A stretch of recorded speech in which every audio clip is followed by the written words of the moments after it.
ngeen ko ci Ndakaaru pour mën ko gagné ngeen ko dëgg la mais ban prix ngeen ko gagné ndax mën nga ñu ko wax. waaw wax na loo xam ne bi muy koy wax effectivement on sent l'émotion bi mu koy expliqué je pense que am na benn moment en République il faut savoir constater les situations les dépasser et passer à autre chose il y a l'autorité de la chose jugée jaar na fi suñu justice suy àtte day àtte au nom de la République ils ne sont pas joxuñ leen mission pour ñu doon ay justicier dañ leen jox mission pour ñu wax li yoon wax ñu def ko loolu foog naa dépassé nañ ko yàlla def ñu génn ci situation yi yëpp jàll ci leneen le vote nag dans Dakar man fekkee wu ma fi ñuy joxe xaalis waaye yéen ñëpp si seen profil Facebook yi gis ngeen les porte-à-porte de Dakar waa dugg nañ ci kër yëpp wax ak ñëpp wax ak la République sénégalaise la nation sénégalaise wax leen ne ñun am na tradition historique bu ñu nekk am na vision bu président Macky Sall am na volonté bu mu am pour transformer qualitativement le pays il propose 1 million d'emplois pour la jeunesse rien que par exemple le pôle industriel de Diamniadio dina jël d'ici peu 20 000 ou 25 000 emplois yoo xam ne dina am ci zone bi donc ça Sénégalais yi adhéré nañ ci y compris Dakar parce que nag le vote local n'est pas le vote national. mais ni nga évacuer transhumance bi ak justice dafa yomb de. waaw est-ce que du jàpp ni da nga ci amul loo ci mën a teg ci loxo nit ñi rek moo tax. nga évacuer ko noonu rek dama comprendre laaj bi su ma comprendre laaj bi rek wax ci. non laaj bi mooy bi muy wax yaa ngi koy dégg maa ngi koy dégg. waaw dafa wax émotion dafa wax li ko métti. mais li ko métti dafa ni yéen a ko teg. man nangul ko. mais daf ni yéen a ko teg li ko métti. nit da nga koy nangul méttitam. ok nangul naa ko méttitam. waaye nangu ma ne ñoo ko teg loolu laa teggi dama ko ne. l'autorité de la chose jugée. mooy justice bi nga xam ne mooy atte. te suy atte doonul un justicier. day xool li texte yi wax mu appliqué ko mais jarul ñuy commenter l'autorité de la chose jugée jugé nañ ko ba pare. xam nga jarul ñuy dexal loolu. fii li fi am tey te doon li xew mooy sénégalais yi massivement. dafa jàpp ni looloo tax ngeen gagné Dakar c'est-à-dire pexe yooyu la quoi. waaw dama ne. xam nga li tax ñu gagné Dakar. suñu secret la. te duñ ko wax gagné nañ ko en tout cas c'est ça qui est important. gagné nañ ko te li tax ñu gagné ko jàpp naa ne bokk na ci qualité proposition bi nga xam ne moom le président Macky Sall def avec un programme clair avec une perspective claire. bu ñuy wax ci télé aussi di def émission du loo xam ne da nga naan rek suñu secret la duñ ko wax dañ koy analyser. niñ ko gagné waaw d'accord mais loolu wax pourtant tàmbale naa ko yaa ma dagg. ok nee naa la dans tous les profils Facebook des responsables politiques de Dakar tu les as vus chaque jour. nekk ci kër yi maison après maison hameau après hameau quartier après quartier di expliquer nit ñi comment on va gagner pourquoi il faut voter le président Macky Sall vous pensez que dafa doyul. xam nga am na lu ma fi wax sànq ci départ bi le changement de paradigme politique. le président Macky Sall dafa def 80 000 kilomètres. dugg ci Sénégalais yi seen kër yi. di naan li ñuy naan di lekk li ñuy lekk di wax ak ñoom du waxu télé neen ak stratégie appareil naan rek way jënd nañ kii jënd kii non loolu gañewul élection. Sénégalais yi ñooy inscrire ji sur les listes. nga wax ak ñoom ñu gëm la votel la c'est aussi simple que ça. président Macky Sall nag loolu lay doctriner dégg ngeen ko mu ne gars yi bàyyi leen caravane yi allez voir les Sénégalais dans le quartier dans tous les quartiers de Dakar allez-y vous l'avez vu lui-même ak 48 heures des élections faire des porte-à-porte vous pensez que c'est du folklore. du folklore de nañ delloo Sénégalais yi seen droit. ak seen capacité à entendre et agir. tant que defuñ loolu dañuy juum tuuti. du ay waxu justice ak tout ça ñun on a ça en face kenn amu ci programme bu clair dama koy tegaat je suis accroché à ce programme et à ce bilan parce que lii mooy dëgg et c'est ça que les Sénégalais ont sanctionné partout à travers le pays des résultats probants dans tous les secteurs de la vie publique l'inclusion sociale la protection de la famille la révolution infrastructurelle dans le pays fi daan am ndox ñu accélérer le processus électrification rurale naka noonu c'est ça les résultats du président Macky Sall mais du ay problème d'appareil pour le reste nag mooy li ma doon wax sànq rek mooy nit da nga koy nangul métitam loolu am na mais nga nangu aussi ne la justice du Sénégal doo ko piétiner à l'aune de tes propres intérêts te dire le droit mooy dire li nga xam ne moom la yoon wax nga ànd ci mais sawaruma trop ci dugaat ci discussion boobu parce que pour man le moment de l'élection présidentielle c'est un moment de communion républicaine nit ñi dañu war a daje autour de la nation et de ce qui est essentiel et la perspective pour le Sénégal est claire sur les 5 prochaines années. alors Babacar Thioye Ba ñoom bi ñuy porte à porte di dugg ci nit ñi fan ngeen nekkoon da ngeen jàppoon ni rek Dakar mokk na parce que Khalifa la loolu ngeen jàppoon est-ce que du loolu moo leen nax xam nga Dakar du suñu moomeel non dañuy wax Khalifa ko moom. non déedéet loolu. est-ce que du loolu ngeen. ci loolu ngeen naagu ba daanu. amuñu sañ-sañ boobu. amuñu sañ-sañ boobu dina Dakaaru Khalifa ko moom. mais bi ñuy porte à porte di dugg yéen fan ngeen nekkoon yéen. mais ñi ngi woon ci nit ñi xam nga loolu muy wax noonu. ñoom ñëpp mi Macky Sall mi ñamu àndal suñ ko sañee def tey dafa fekk ñu am kuñ ko fi ñu ko gisee Khalifa Ababacar Sall moo fi indi 2009 campagne boo xam ne candidat bi ci boppam amul woto amul engin amul dara day dox fekk nit ñi ci biir kër yi. te loolu nag loo bañ naar bi na nga ko nangul kaalaam. loolu moom ñëpp xam nañ ni Khalifa Ababacar Sall lu jóge moo ko fi indi 2009 moo ko fi dolli 2014 ren defu ko parce que dañ ko teree bokk ci loo xam ne encore une fois man ŋàññiwuma justice su Sénégal man li may ŋàññi doxaluñu ñenn ñi ci àttekat yi bokk ci biir justice bi la. damay faral di wax ne Macky Sall mënoon naa bañ a campagne ji parce que mi ngi doon campagne biir palais de justice parce que la ko doon gagné moom xam na ne génnul bitim réew génnul ci réew mi ngi mooy ñamu tëj ci biir kaso bi ñooñu la ragaloon ñu gagné ko moo tax mu tëj leen ci biir kaso bi ànd ci ma koy répété ak ñenn ci àttekat yi waaye justice Sénégal moom ràññee naa ci xam naa ci ñoo xam ne man tey mun naa gëmm dénk leen sama bopp ci seen njub ci seen baax. waaye daf ci am ñi ngànk justice bi ñoo xam ne dañoo complot ak Macky Sall parce que ñoo bokk groupement d'intérêt lu xuri Macky Sall xosi leen. loolu graaw na de xam nañ li ngay wax nii doy na waar de. waaw li ngay wax nii doy na waar de. non damay wax rek. ci ay magistrat doy na waar de. non dama ne ñenn ñi. waaw mais loolu laa lay wax nii même bu dee kenn sax. dama ne ñenn ñi. waaw leneen li pour tontu sa laaj. Ndakaaru Khalifa Sall moomu ko ñun moomuñu ko. Ndakaaru dafa bokk ci Sénégal comme yeneen gox yi ay sénégalais dëkk fi. yor seen kàddu xool ki leen gënal ki leen doy ñu ànd ak moom. waaye nag lii ma wax sànq ci njëlbeen mënuñ koo dindi ci li indi résultat yi. malgré nag lépp loolu ñu def. ma koy répété gañewul Ndakaaru daf fay jiitu. c'est ça c'est important de le dire. kenn gañewu ko fi aussi. waaw mais daf fay jiitu xam nga wolof moom dafa leer. xam nga wolof moom dafa leer. sa wolof bi leerul. waa déedéet non jiitu ak. raw du benn. Babacar. waaw jiitu ak raw du benn. am na fi majorité simple daal. waaw am na fi majorité tey Ndakaaru su ma juumulee. malgré li ñu def yëpp 46 xaw ma 47% lañ fi am. mun nañu wax nag ñoom ne ndam la parce que ci 35% lañ jóge ci élection législative yi. te ñoo gagné woon. dal ci 46-47%. mun nañ koo jàppee ndam waaye man la ma jàpp mooy pexe yi ñu lal 2014 ba léegi parce que doorul rek. d'accord ci at bi ñu jàppee Khalifa. dafa commencé 2014 bañ leen gañee Ndakaaru la ñu commencé wut ay pexe. lalal ko Khalifa ak ñi mu àndal. pour mën a yegg si tey ci lii ñu yegg si. d'accord tey jëf ji laaj nga ko mais tontuwu la. parce que Pape Mao moom comme communicant la dafay am mbir yoo xam ne da koy esquiver. ban prix la ñu gañee Ndakaaru. tontuwu la ci. man di nañu amee ndam Ndakaaru bu dee noonu la nit di amee ndam ci dara yàlla bu ma am ndam. d'accord yàlla bu Khalifa Sall am. man wax naa ni ñu ko amee. d'accord léegi Pape man ñu dem ci question yu mujj yi s'il vous plaît mooy président Sall mi ngi jëlee pouvoir bi ci deuxième tour ak 65%. mu ñëwaat ci 58%. est-ce que bi muy dem deuxième tour ak Abdoulaye Wade bi mu ñëw au pouvoir 65 yi tegal na. alors est-ce que ndam la aussi bu ñu sukkandikoo ci chiffres yooyu. waaw. 65% yi 1 million 900 votants la woon. 58% yi doon 2 millions 500 mille.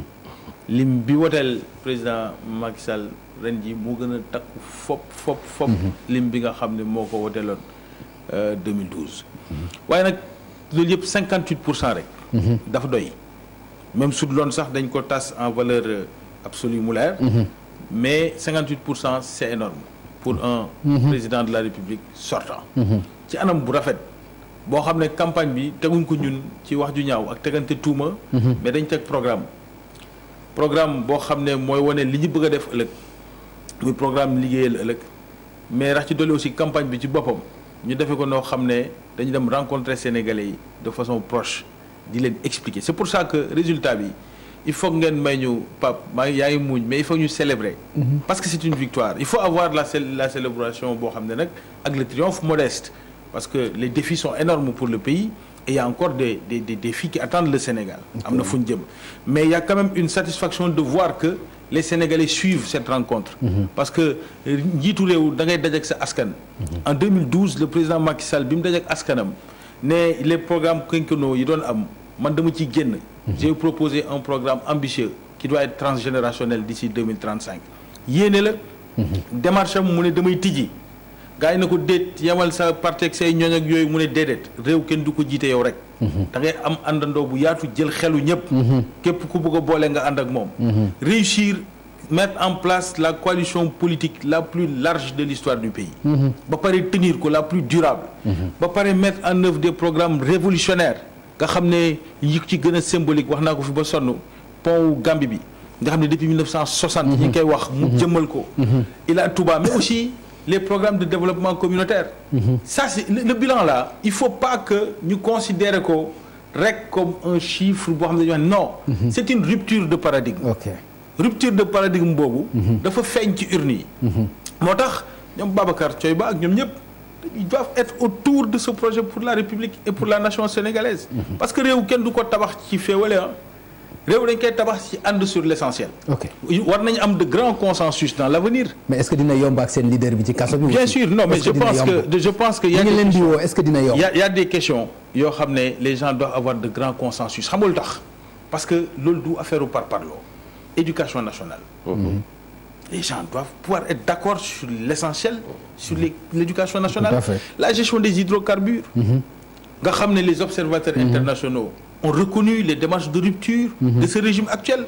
Il est temps aussi que toutes les forces vives de la nation se retrouvent autour de l'essentiel parce que dans les pays où la gestion de ces hydrocarbures réussit le plus mooy là où il y a eu des consensus duñ ko sax boole ci waxtaanu détail ni ñuy jàngale xale yi warul doon loo xam ne ab xëccoo la ak xiiroog ngayoo parce que ça veut dire que ni mu war a demeewul ni donc l'objectif aussi c'est que dans des moments comme ce soir-là les gens parlent nation et plus et moins partisans. Voilà Babacar moom laaj naa ko mais dafa mel ni palug Macky Sall gi moom moo gën bi ngeen àndoon fal ko nga xam ni Khalifa mi ngi ci woon ñëpp a ngi woon ci tey bokk leen ci mais terewul ci ni mu ko waxee donte ci pourcentage bi am na différence mais boo demee ci nombre bi xam nga ni li mu rawee moo ëpp.